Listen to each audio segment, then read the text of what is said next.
Absolutely. All right, gentlemen, straight to our next conversation. Yoruba social, political and advocacy groups have expressed strong concern over the increasing cases of kidnapping, banditry and organized attacks in the southwest. The groups criticized governors in the region for what they described as inadequate action.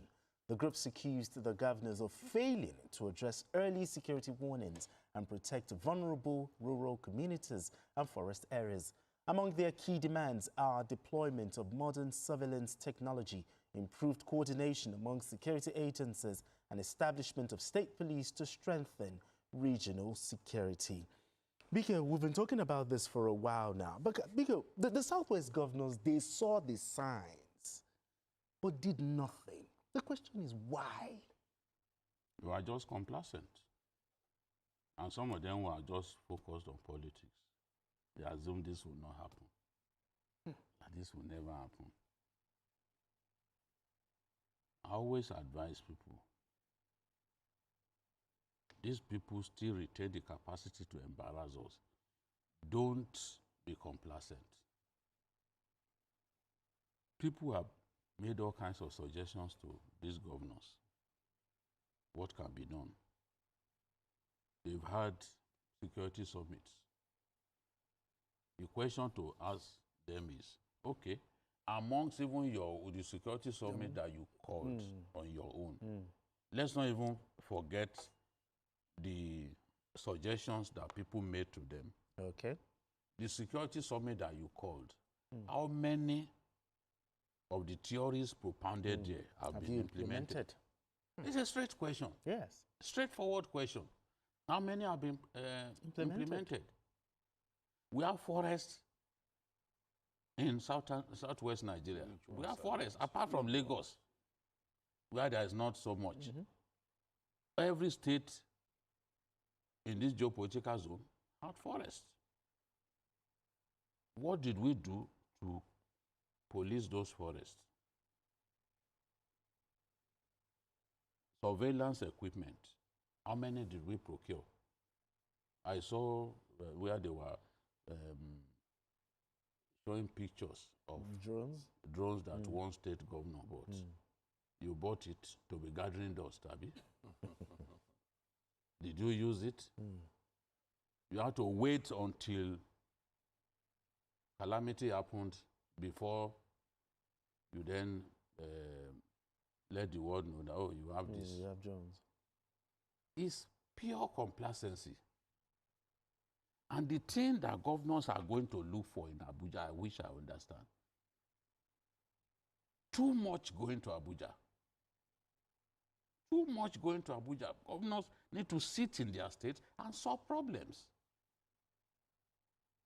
But it's Abuja, everybody wants to be in Abuja. You stay in Abuja one whole week, you don't feel like going home. What are you doing there?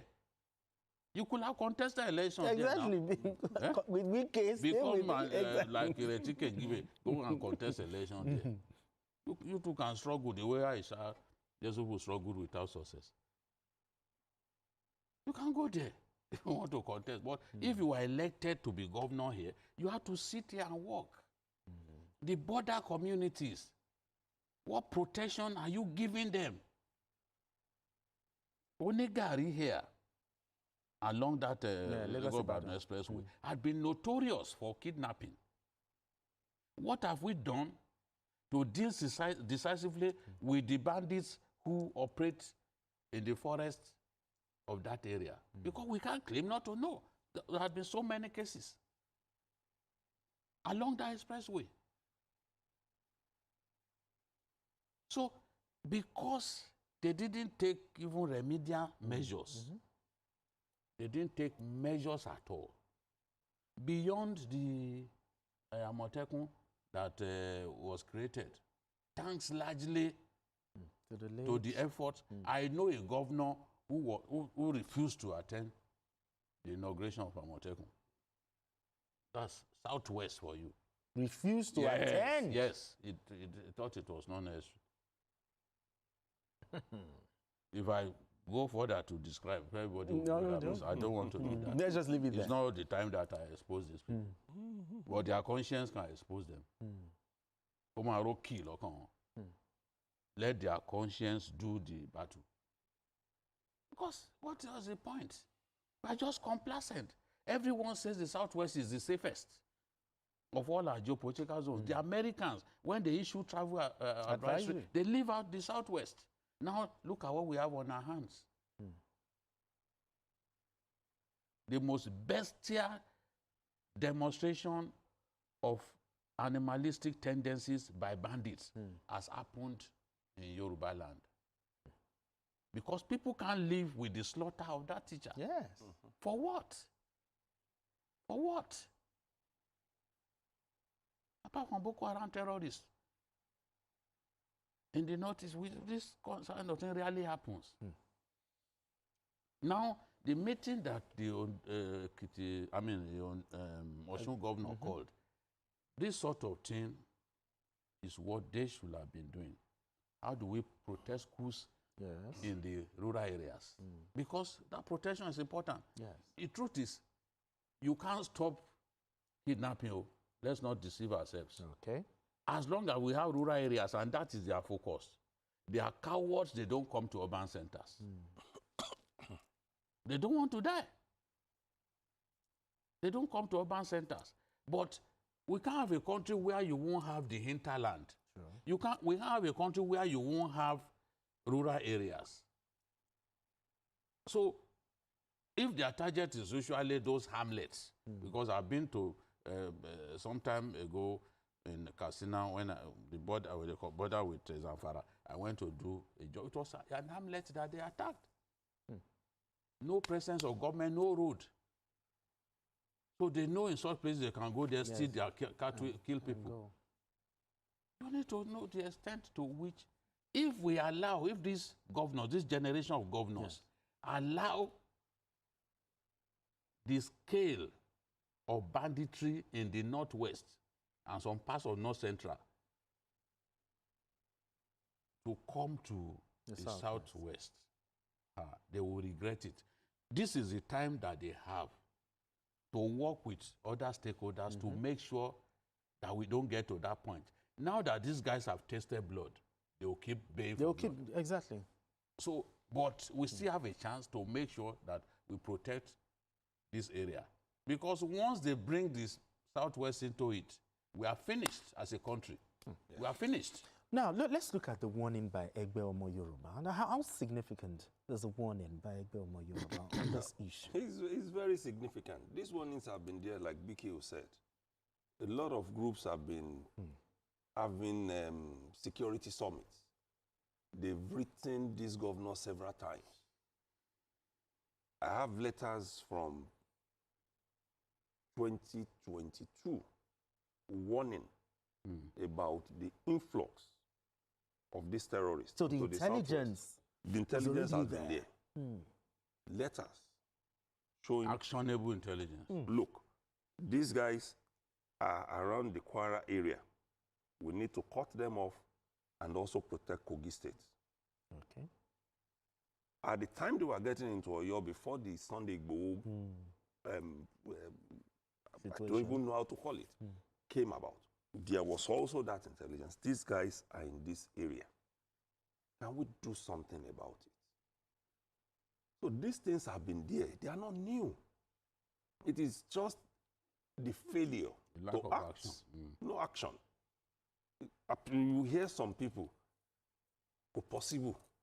That is, I mean, people are moving in.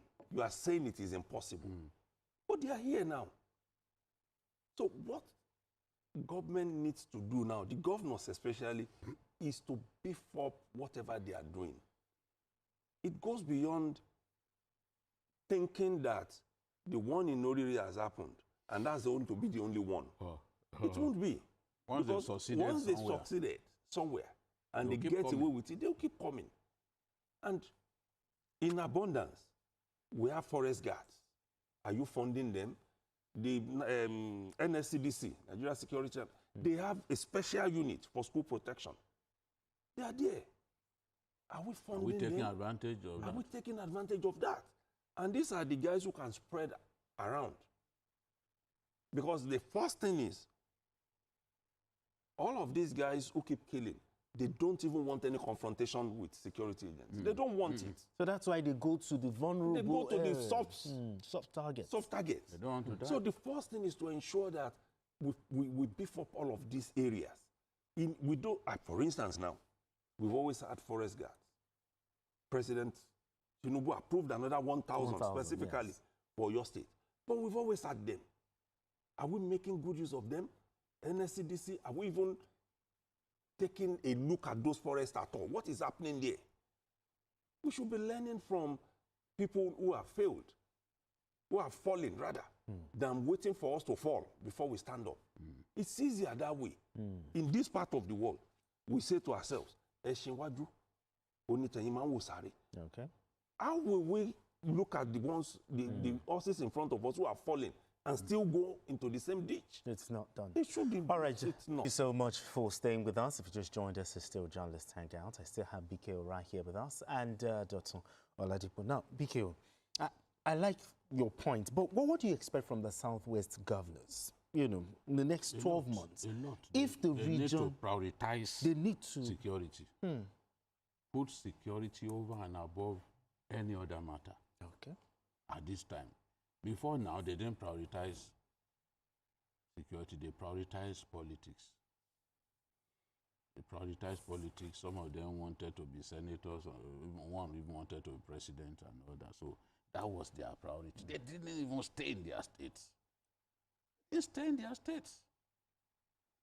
One thing I will tell you, in terms of empowering the people, just look at what northern governors are doing.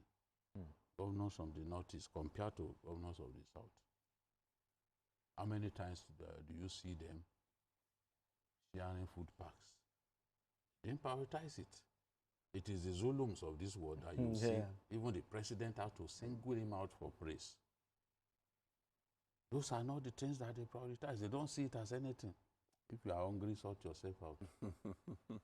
Whereas the holy books already told us that there will be the poor amongst our midst. Forever. There's nothing we can do about that. So you must prioritize the security of the people. There's no other thing. It has to be number one on their list. And they need to also come together and say, okay, look at what has happened to us. Let's come up with ways to solve this problem. Let politics take the back seat for now. Okay. In any case, if your state is not at peace, will you even have the time to play that politics? You can't. It's not possible. Because every time you'll be thinking of those children. But if you sorted things out properly, that would not have happened. The moment bandits went into the national park to kill some of the staff there, that was when I knew something was coming. So the question to ask was, what was Seyi Makinde's response to that killing of personnel at the national park, which happened some months back? What was the response? And the rest of them, just complacent. Oh, it will not come here. No, it is their problem in the north. It's their problem. We can play back episode of this program where I was warning that the Southwest governors must make sure that this doesn't get here. That they must never think that this thing cannot come here. Well, look at us today. Look at us. Real big Places where we used to enjoy, we would travel. Or all of those places in Kwara. Bandits have chased people away from their homes. Places where we used to play. We would travel from Egbe. Even Egbe, that whole area, bandits are doing what they like with our people. Many years ago, you would never think that that could happen. They shattered the peace of our country. And the armed forces have no choice now. If you have commanders who are lily-livered, this is my advice to the Chief of Army Staff, remove them.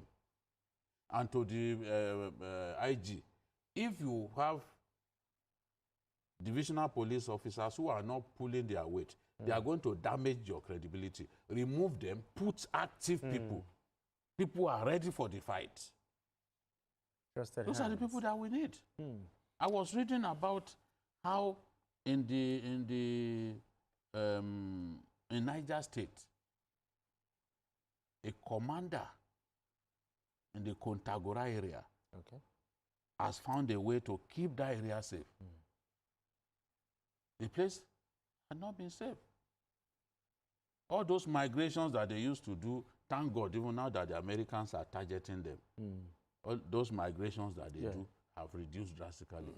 Because they know somebody's watching. So, when the reconnaissance plane is ahead, they are doing migration. So just drop a little bomb on you. A little. All right, so in the next 12 months, what do you expect from the governors? Well, I think the major thing now is to remind them that yes, the capital is in Abuja, but the southwest, especially Lagos, remains the economic hub of the country. We must not lose it. Otherwise, all these other things that we think that we are doing in terms of governors getting more money will start going down. And we must realize that a big chunk of our wealth remains in the southwest. Absolutely. We must be cautious of that. We must Whatever it is that the governors can go and learn from what Arakunrin, Rotimi Akeredolu did in Ondo State with Amotekun, they should go and learn it. The man might be late. We may not see the incumbent as active in that area as he was, but there were certain things on ground. And don't forget, that place still has a commander for the Amotekun. They can bring him in, let him show what is happening. We saw videos the other time saying that the Southwest has procured drones and all the rest. Let them put these things to use. Don't just keep them in the store. Let them realize that now is time for action. It's not even, we don't even have 12 months. If you leave the next 2 months the way things are, things will get damaged. And like we said, once these people are able to establish themselves, there is no taking them out. It will be so difficult to chase them. No taking them out. All right, gentlemen, let's hope they take our advice.